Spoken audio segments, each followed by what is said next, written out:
During his tenure in Scandinavia, Prabhu managed the North European community, overseeing book production in over 20 languages. He was also president of the Copenhagen Temple for 10 years and regional secretary for Denmark, Finland, South and South.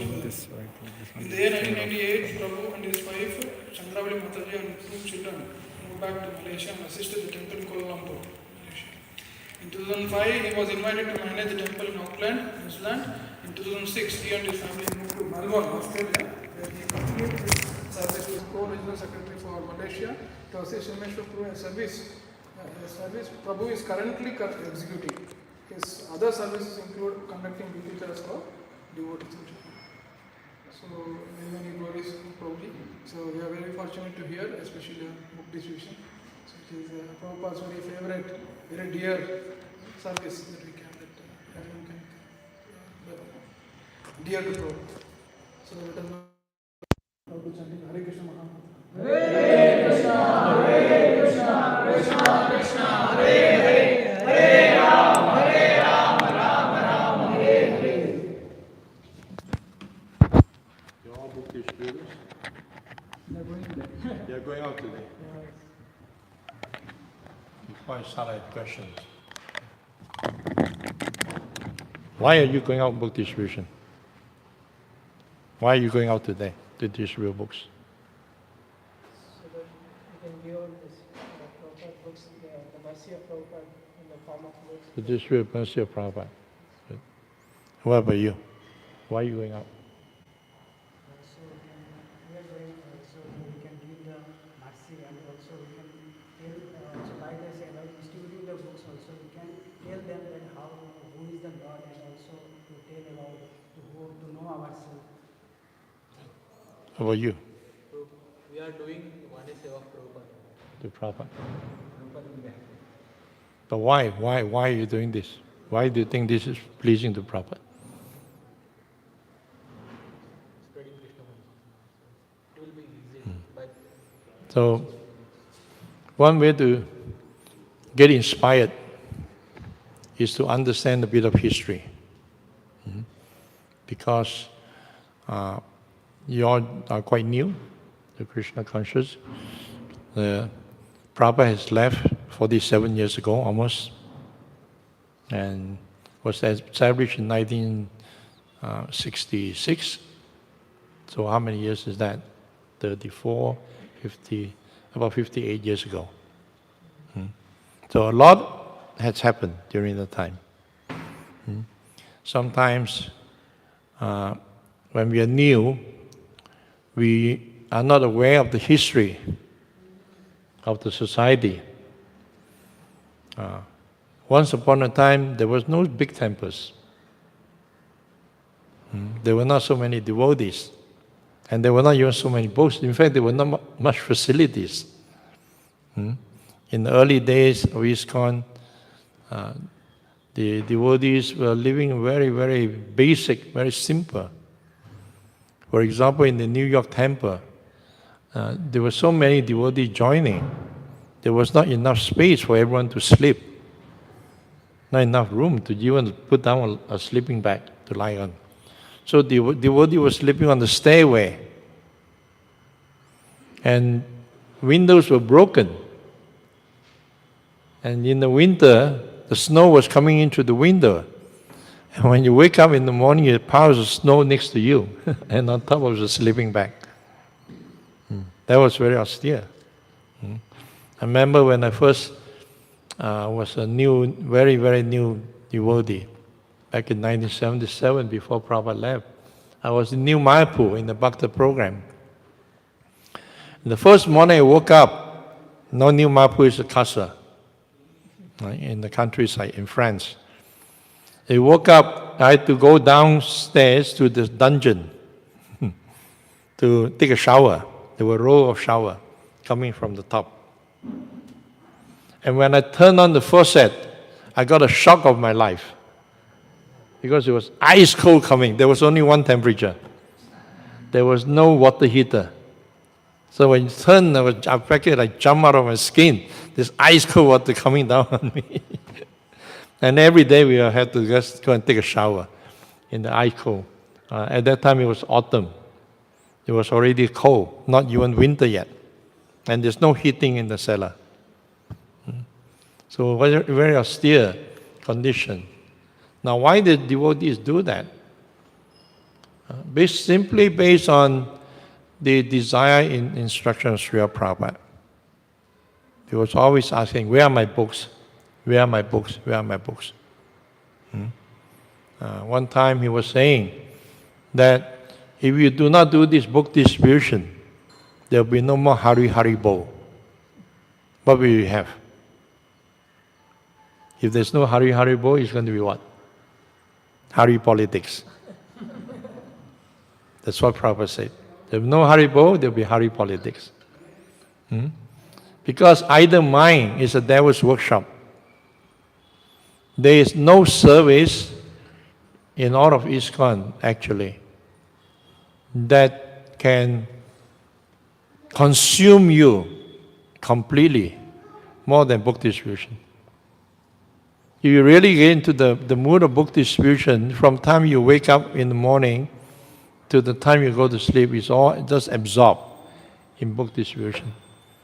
If you're now on the street, you're thinking, how do I distribute this book? What can I do? What else can I do? You're always meditating how to distribute books. It's not like a 9-to-5 job. Oh, book distribution, put on my backpack, go out and then done, and when it's done, then it's done. No. There was not enough power. But when you're meditating on it all the time, by the time you go out, the momentum is already there. You're already building up the momentum. So you hit, like they say, you hit the ground running. Once you're out there, boom, you're immediately in the zone. So Srila Prabhupada established ISKCON.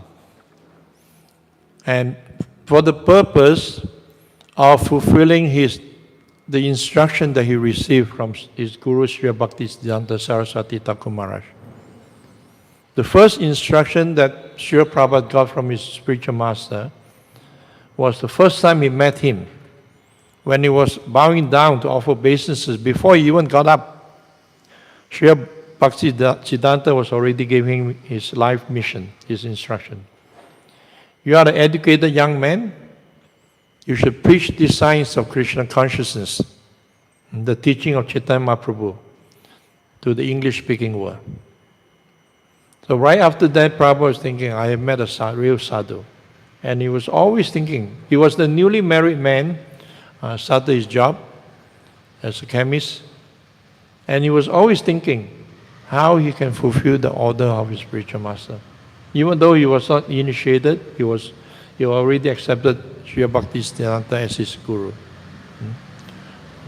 He was thinking, how do I fulfill this order? So as a grihastha with responsibility to the family, he was opening up his house for the sannyasi and brahmachari, for the Gaudiya to come and stay. Sometimes they conduct programs there, invite friends. And then he started Back to Godhead magazine. It was all on his own.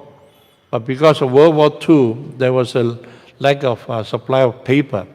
The government sanctioned, controlled the usage of paper because they used the paper for propaganda work, war propaganda. So he has to stop. And all the time he was just thinking how to fulfill this order of his Guru Maharaj. Then the second instruction he received was in Radhakund. You see, Srila Prabhupada, he did not meet his Guru many times. Sometimes we lament, oh, my Guru is so far away, I don't get to see him. Prabhupada didn't get to see him very much. Just a few times. You can probably count them in one hand. But the instruction he received from his Guru was profound. And the way he embraced that instruction is even more profound. So even though he was living outside the ashram and was not considered an intimate disciple from the external perception, Srila Bhaktisiddhanta confided in him in Radhakund because they've just built the marble temple in Calcutta, beautiful temple. And devotees were already fighting who is going to be in which room. So, and Sri Bhaktisiddhanta was very disturbed by this. So he said there will be war, there will be fire in the walls because of this internal strife. And Prabhupada also said that this ISKCON movement cannot be stopped. It cannot be destroyed from external forces. It can only be destroyed by internally. And the same thing, our personal Krishna consciousness cannot be destroyed or stopped by external forces. It's only internally that we can damage our own Krishna consciousness. So Sri Bhaktisiddhanta instructed him, the fire in the wall, and he turned to him and told him, he said, if you have money, print books. So that was the second instruction. So Srila Prabhupada received only these two instructions, to preach the teaching of Chaitanya Mahaprabhu to the English-speaking world, and to print books. Of course, when you print books, you're not going to have the books in the warehouse. You have to distribute them, right? And that's what Prabhupada did. He was trying. We were staying in the temple in Chippiwada or something. And he was translating the Bhagavad Gita, and his manuscript got stolen. Many of us, if we make an endeavor and then by some reason it got stopped or could not go forward, that's Krishna's mercy. Krishna doesn't want me to do it. We very quickly jump to this conclusion. Then he moved to Vrindavan and he started his lifelong mission of translating the Srimad Bhagavatam. He did not know how long he was going to live and how many cantos he can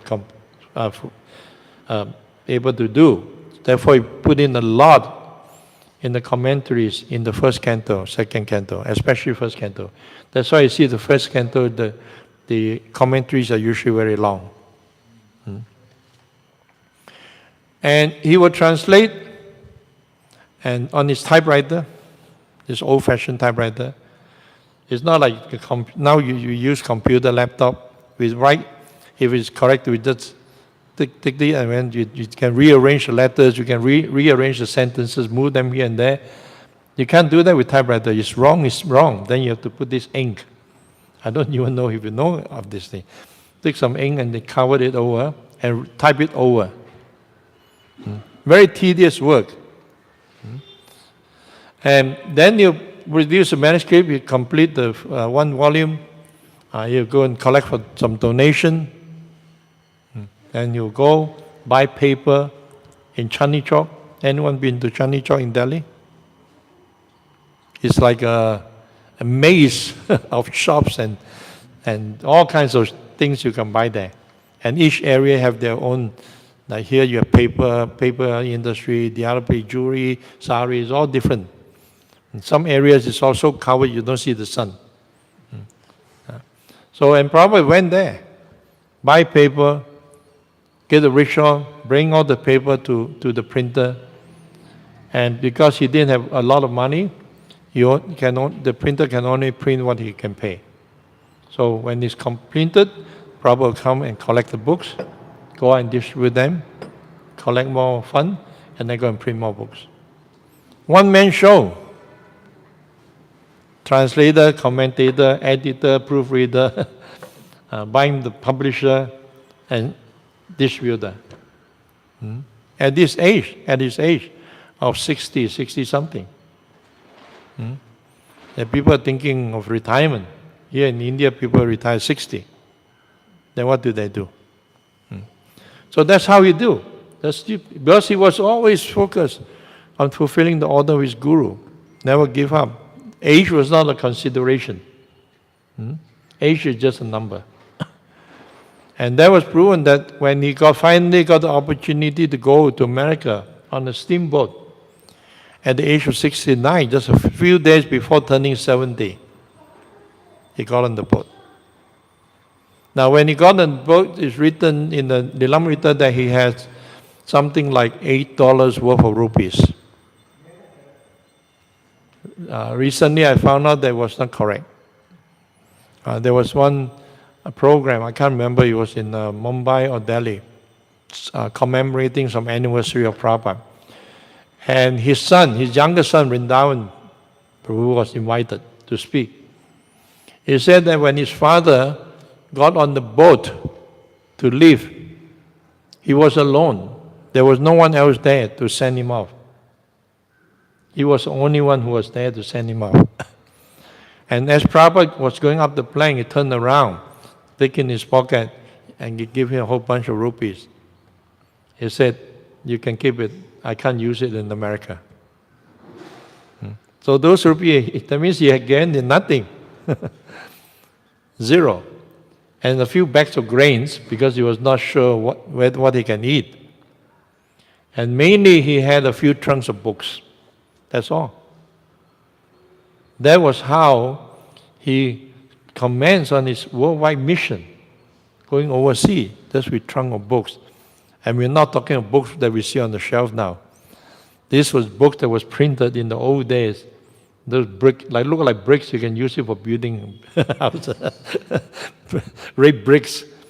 And very crudely printed in the old days. And full of mistakes, full of grammar mistakes.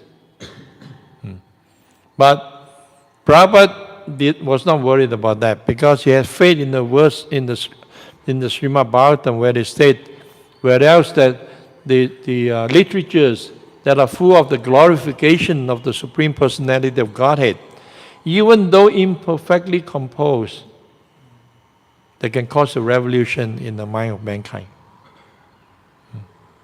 So based on this book, he went. He stayed a little bit time in Butler, then he went to New York. And he would go to the bookshop himself to place a few books. And with a few days, he'll come back and check. That's how he survived.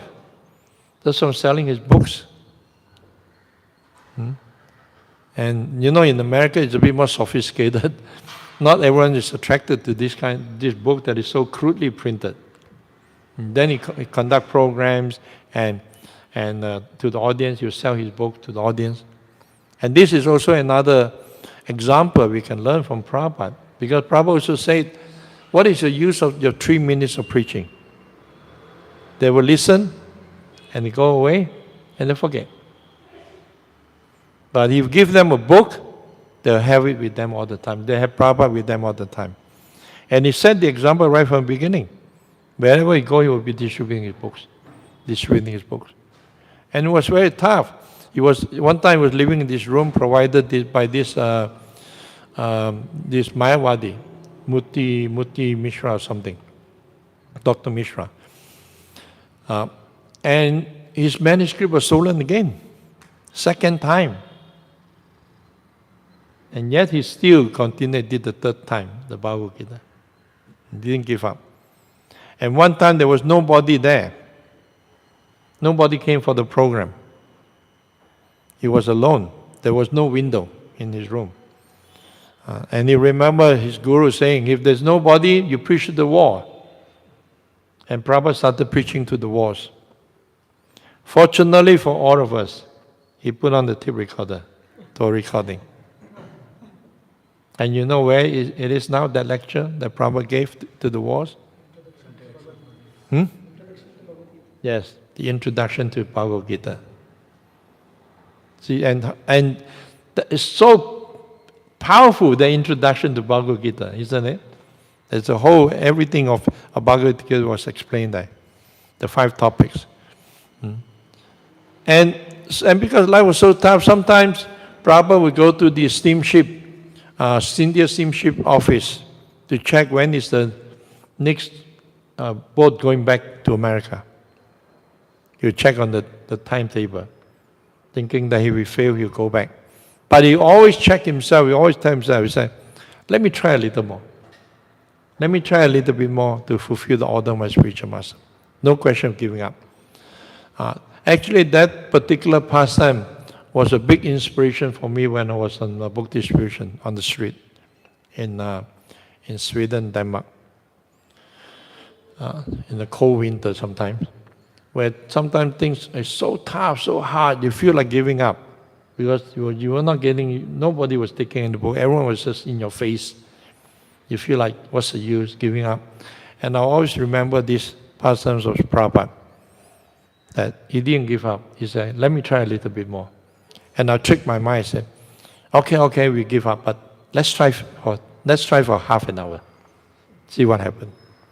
And then half an hour come and I say, let's try another half an hour. So in this way, I tricked the mind, half an hour, and it was time to pack up. So that, remembering the pastime gave me a lot of strength. And to keep going, don't give up. Because Prabhupada didn't give up. Because you always have this vision that, you see, the order of the spiritual master, together with the order of spiritual master come the empowerment to fulfill the order. We just have to tap into it. We just have to embrace the order, and the spiritual master empower us to fulfill that instruction. Many devotees, you can ask many of the senior devotees, you ask them. They have done so many different services they never imagined themselves doing. And in the old days, we were not trained to do anything. When you appoint as temple president, you're just given the key and say, here's the key, good luck. And that's it. Make or break. And you have to figure out everything, to trial and errors. There was no management training, no leadership training, nothing. No financial training. We have to learn everything that's been put there. And then you put in another service. I was put into managing a PPT. I thought, what does it mean, managing PPT? I thought book production was just someone translate, do the editing, and then send it to the printer. Later I realized there were so many steps involved. In those days, we have this type, this big, huge machine that print out the book, and we have to stick it on the piece of paper, the layout. That is how to say, this draw according to the book size, like they use in the architect office. We have this kind of table, and put straight, and then we have to stick it on, making sure it's straight. Stick it on, then make photocopies, then the editor, they will edit. And then they make the correction, and then we stick it on. They cut the correction line by line, and then we stick it onto the mistake. And not just that easy. We have to check every few pages to make sure that the density is the same, that it's not too light or not too dark. If at any time you read any old books, you see sometimes the line is dark, or sometimes the light is. Those are corrections, but they didn't pay attention to it, and they didn't do it right. That's why it came darker. Because the machine, it gets hot, so sometimes it gets darker, the printout. So they have to adjust that. That we have to do, and then we make photocopy for the proofreader and make further correction. Then after the correction, then we take it to the photo room to shoot the film. And we shoot one, we're happy with the density, we hang it up. That is like the reference point. So every few film we shoot, we check the same density. Otherwise, the book all different color, different darkness, density. And then only we send to the printer. And the printer will send a blueprint, a mock copy, to check everything is okay. Then they print. But during Prabhupada's time, it was even more tedious. Everything is more or less by hand. There was no computer. So you can imagine what Prabhupada went through just to produce these books, and what the early devotees had to do to work on Prabhupada's books. And Prabhupada, he was using typewriter, then someone discovered dictaphone. They collected money and bought a dictaphone. It was quite expensive. And the tapes were very expensive, the tapes. So Prabhupada been very frugal. He doesn't want to waste any money. So he would put it on and translate. And then at the end of the sentence, sometimes he clicked too quickly. It cut into the word. When the word has two syllables, it cut off one syllable. And then now you are the one who's supposed to type out, you listen to then you have to figure out what Prabhupada is saying. Right? And then Prabhupada quotes sloka. that they've never heard of before. They have to go back to Prabhupada. These are all very new devotees, right? They have not read all the Prabhupada books yet. They were not available. So they have to go back to Prabhupada. Prabhupada said, okay, you go to the shelf here, this book, that book, and page whatever. He knows exactly where they were. Sometimes it's not in those books. And they have to figure out what this sloka was about. And then only they send it to America, to the BBT for publishing. So that's how the books were made. Now everything is done in the computer, complete, finish, and then send it. Very easy. You can even send it by email or even a USB or whatever that you do use, or send it on clouds and then they pick it up. It was not like that. And Prabhupada always have this mission, even when he was alone. One time he was in the park, and this one gentleman came, sat next to him and asked about him. He said, what are you doing here in America? He said, I have hundreds and hundreds of disciples. I have many, many books, thousands and books, and my books have been distributed by the tens of thousands. I have hundreds of temples and farm projects all over the world. At that time, he had nothing.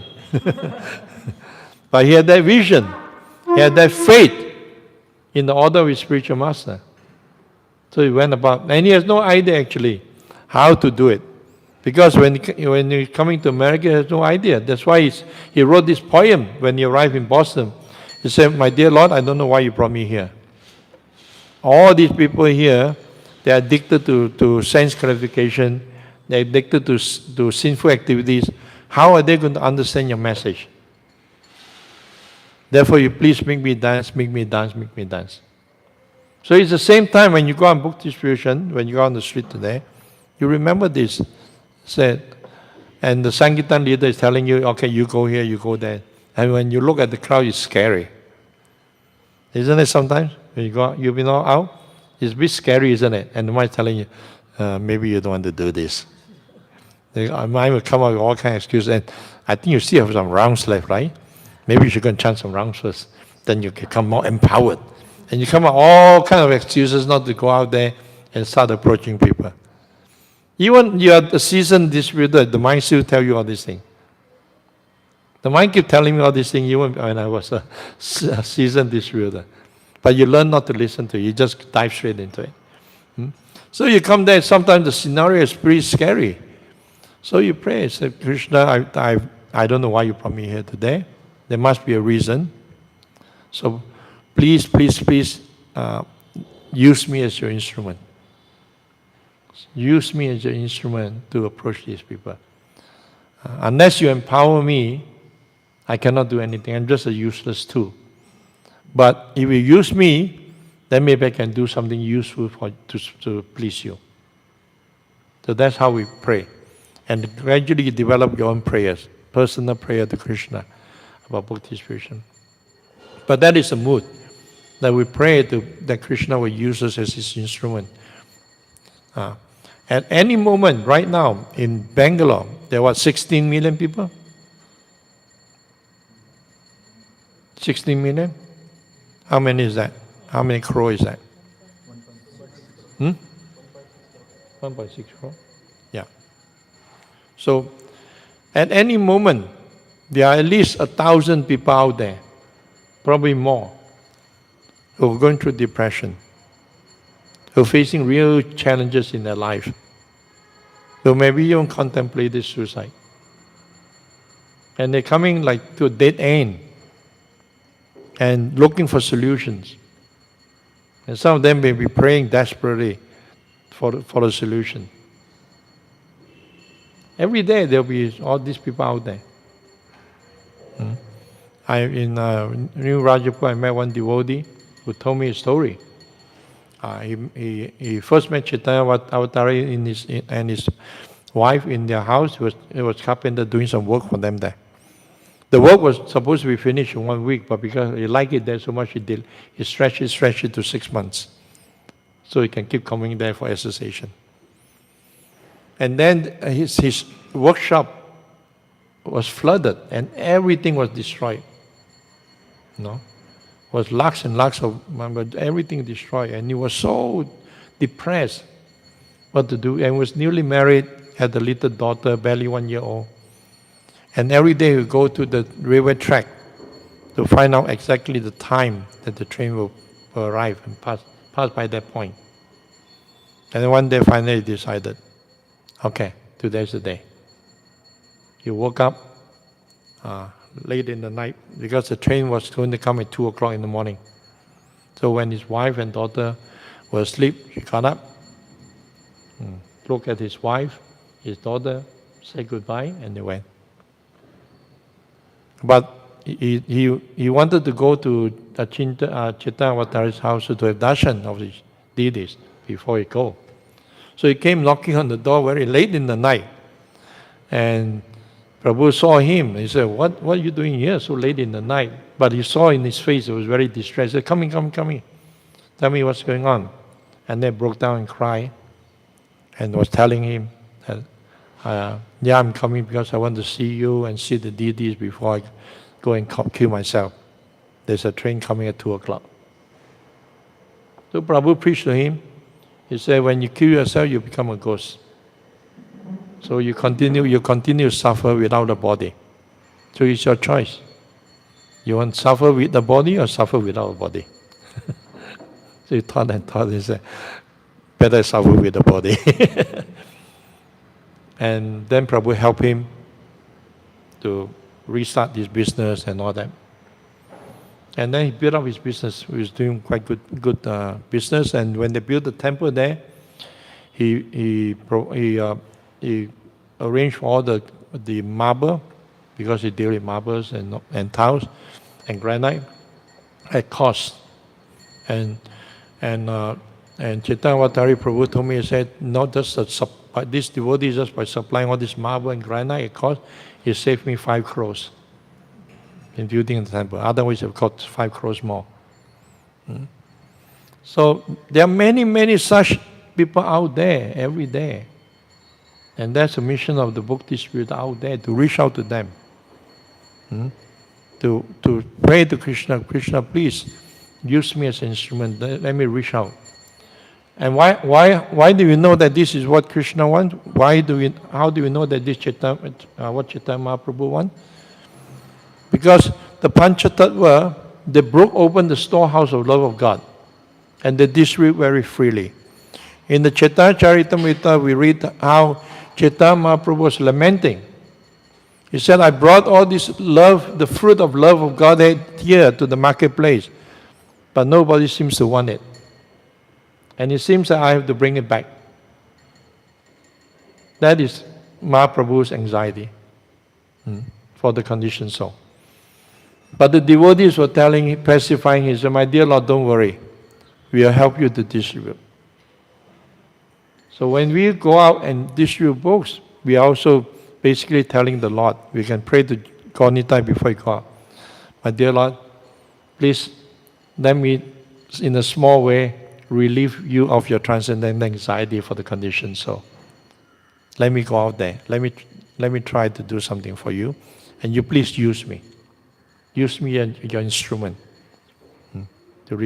So that's the best way to overcome any obstacles, any challenges that we face in our life, is to have a vision bigger than ourselves, to have a goal bigger than ourselves. All of you are single. Some of the married are in the back.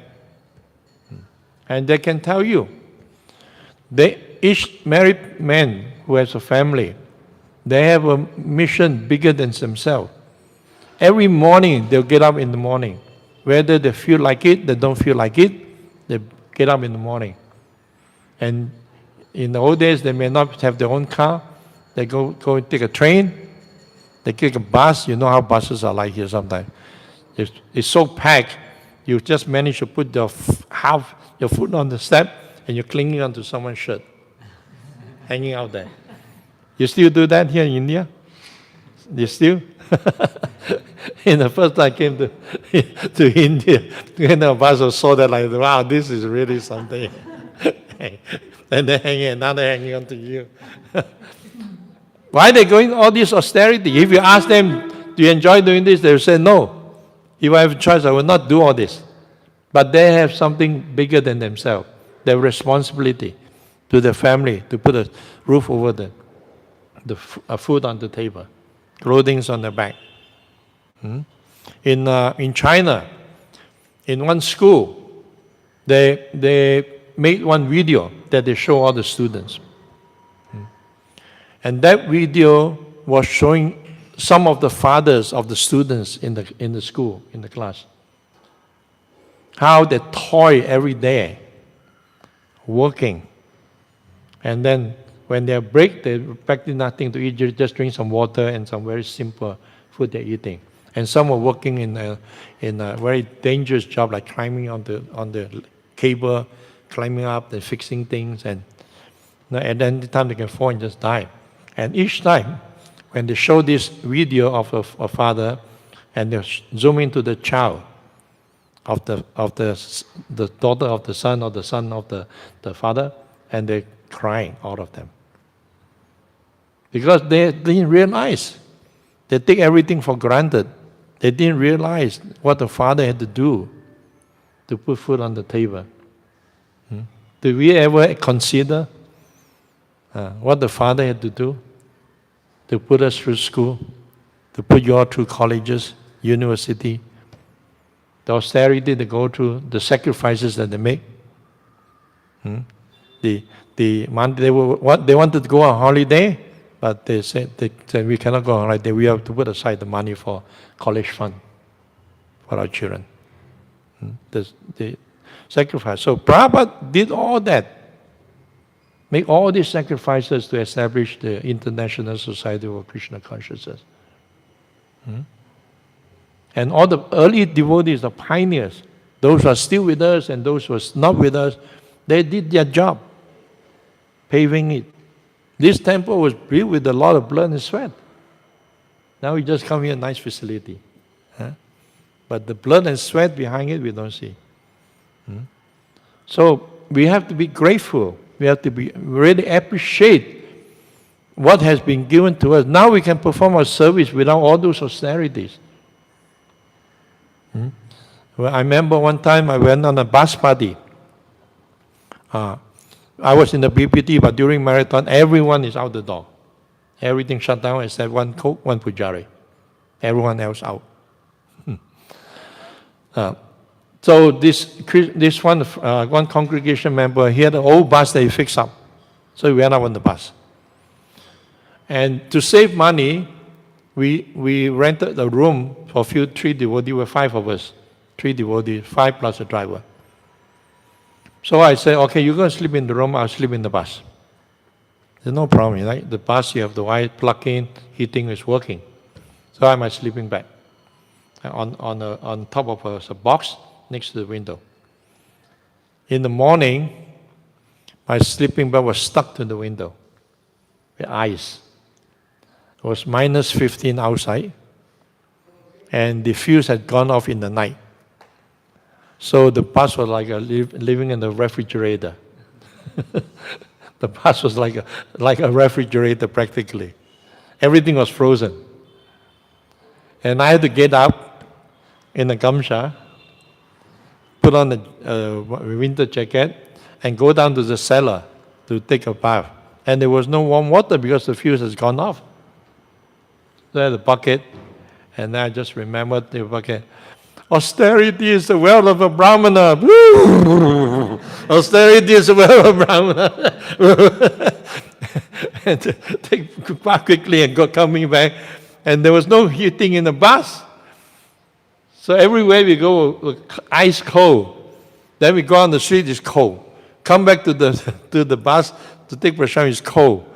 It was like 24 hours we were living in the ice box. That was really, really tough. Then I complained, I called them, I'm flipping out, my mind's freaking out. They said, okay, go and park the bus somewhere, we'll send you a van. Then with the van, we were able to sleep indoors. We go everywhere, we find where there's friends of Krishna, we stay there. Sometimes hotels, sometimes temples, like that. So I was relating this story to one devotee who is on the management board of a farm, and I was telling the authority of the devotees. Most of them were Madhajis. I had a group of 20 devotees. About 15 were Madhajis and 5 Prabhu. They were traveling each month from one city to another, selling paintings, collecting money for the farm, to buy the farm, to pay off the farm, turn the old barn into a temple room and offices and ashram and kitchen and the whole sewage system. I always used to joke with the temple president, all our collection is going down the drain. He was using all the money to create the sewage system. It's going down the drain, right? And he has no idea. I say, it's not for me, but it would be nice if we put a plaque there, next to the temple room. The sacrifice, name of all these devotees who make those sacrifices. They're not distributing books, they're going out selling painting, oil painting, nothing to do with Krishna. So we did that for a while, and after that we started selling Rajasthani silk painting. We buy from India silk painting, and that was much better. Then devotees were able to go out and talk about Krishna's pastime from those paintings. So like that, we're doing all kinds of stuff just to establish a Krishna conscious movement. And we should, the facility is enough, but we should appreciate and remember the sacrifice and austerity Prabhupada put in, and the early pioneers to build the foundation, to make it so much easier for us. When now you go out, you have a van that take you out. When I was distributing the temple, every day I have to look for someone to drive me or drop me off at the train station. And then when sometimes I arrive in the place because someone gave me wrong information, I took the wrong train, went to a metro instead of a local line. Then I discovered that the shopping center I'm going to is like 2 kilometers away. And I have 2 bags of books with 40 books on each. And then another shoulder bag with 20 books, like 100 books. No, 30 plus 20, 80 books. And I have to carry these books, walking 2 kilometers. And you cannot relieve one hand with the other hand because both hands were carrying. Right? If you're carrying one bag, you can change hand, but here you cannot change hand. Carry. And by the time you go there, you're aching all over the body, and you still then try to distribute books. But nothing could stop us, because we remember, okay, this is what Prabhupada wants. Prabhupada was always so happy when he hear about the book distributing result. He said, keep distributing these books, keep sending me this result. It gives me life. And that's why during the time, the final passing of Srila Prabhupada in 77, because he was so sick preparing to leave the body, and every devotee in ISKCON know that the book distribution is so pleasing to Prabhupada and give him life, then maybe he will agree to stay longer. So every temple in the world, almost every single devotee will out on book distribution. Everyone. And the temple was kept to a minimum skeleton crew, just running the day-to-day deed worship. Otherwise, everyone was out. So that was a time when they came into the movement. That kind of mood was there, and you get caught up in that mood, And it's like like they say malaria. You never get rid of malaria, isn't it? You never get fully cured from malaria. So this is like malaria. I never got it out of my system. It stuck with me. That Sankirtan fever is always thinking. That's why when I give class, I always end up distributing Bhagavad Gita. I always tell the audience, who don't have Bhagavad Gita? Okay, you need to get one. You need to get one. Come up here. Take one book, pay. So I always distribute a few Bhagavad Gita every time like that. So maybe I'll leave a few questions. There's a lot of things you can say about book distribution. So what you do, you create the mood in the temple. Unfortunately, everywhere I go in the temples, at some point there were the giant in book distribution. But now, hardly any book distribution is going on. So many preaching activities, so many programs, this and that. But when book distribution pushed the background. By the way, they distribute a few books. But it's not the main thrust of our preaching. Books are the basis. The preaching is excellent, yes, but books are the basis. We can't preach without the books. What are we going to tell people? Therefore, you have to read. We used to read at minimum 2 hours every day when we were on traveling Sankirtan. You want to hear what our schedule is like? We wake up at 2 o'clock in the morning every day. And then I give the devotee 5 minutes to get ready. Brush the teeth, shower, and start chanting. But I don't have to push them. They know it's the chant, because the life depends on it. If they don't, if their conscience is not good, they go on the street, they get slaughtered by the most of material nature. So if it's chant, and then they know they chant quickly, then they can read. Then they have more time to read. So there's no spacing out in between. And to pack up and get into the car, another 5 minutes. So that means when they wake up, roll up a sleeping bag, all the clothing is in one place. When time to go, just tuck it in, boom, in the car very fast. No slogging here like that. So at 10 o'clock, you sitting in the car, driver waiting. Oh, where's Santosh? Where's Rush? Where's Kumar? Oh, he's still taking prasadam. Or he's talking to someone somewhere. There's no such thing. Military precision.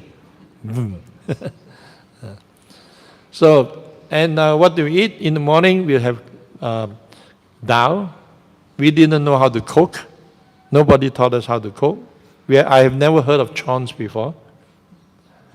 So we put rosemary, tim jam, and some salt in the dal. And that was breakfast. And with some bread that temple make, we bring with us for travel 2 weeks. We bring enough bread. So by the second week, the bread is very hard. So we dip it in the dal. And for lunch, we have fried peanuts and raisins, and then apple. That's lunch. And then you imagine dinner, nice dinner.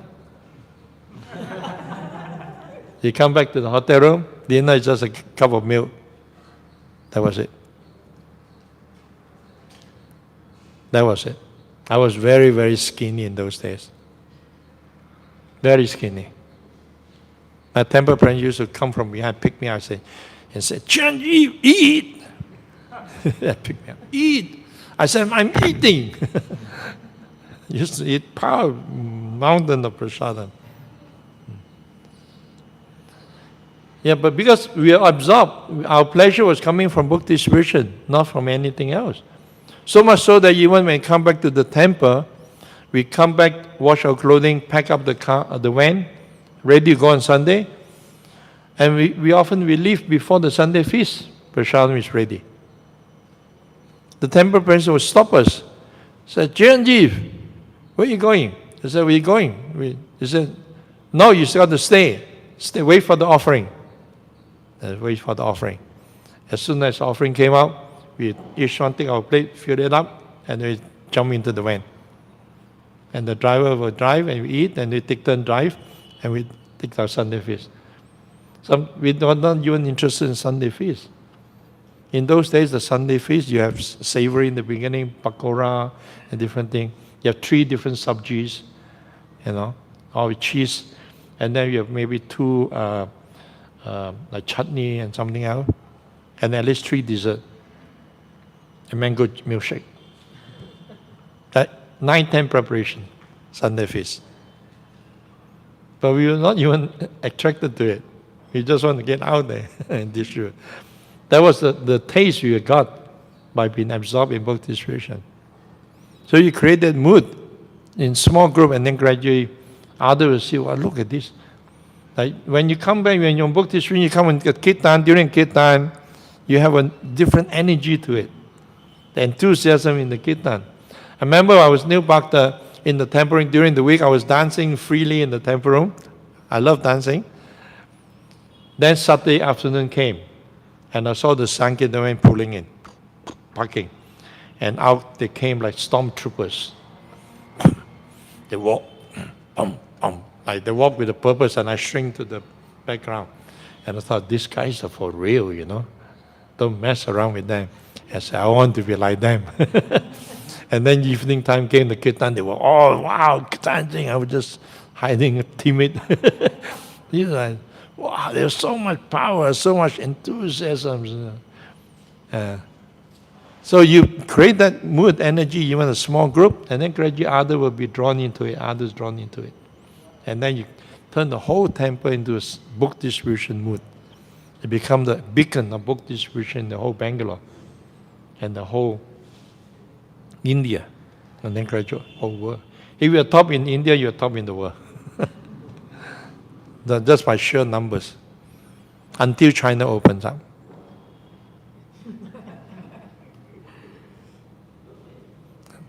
Okay? And one question?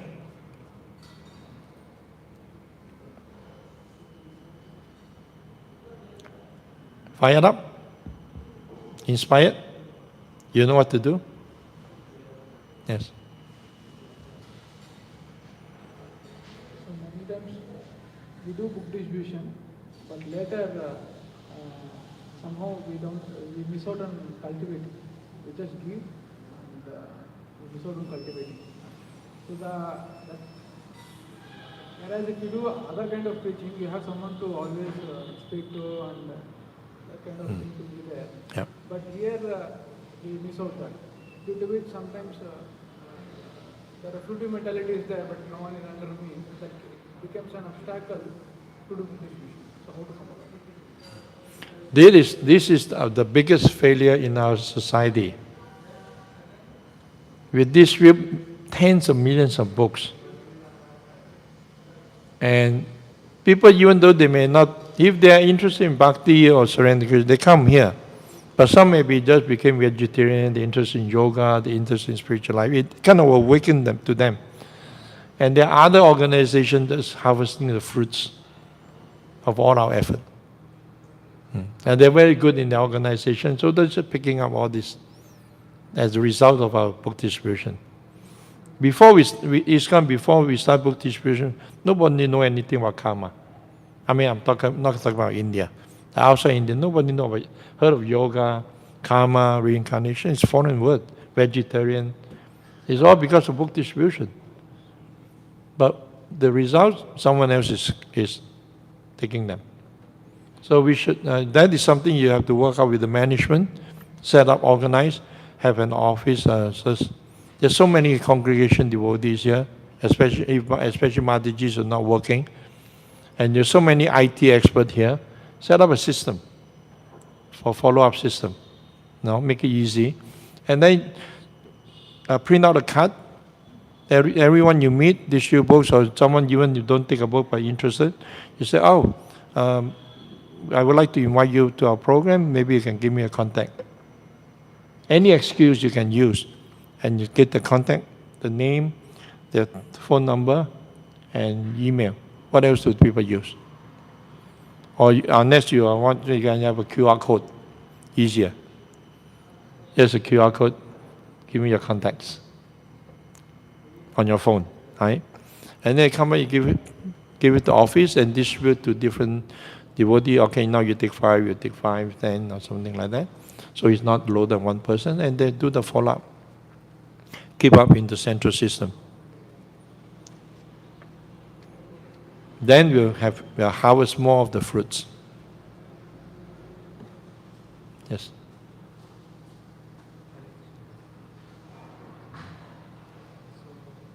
One of the issues, Yes. while giving books,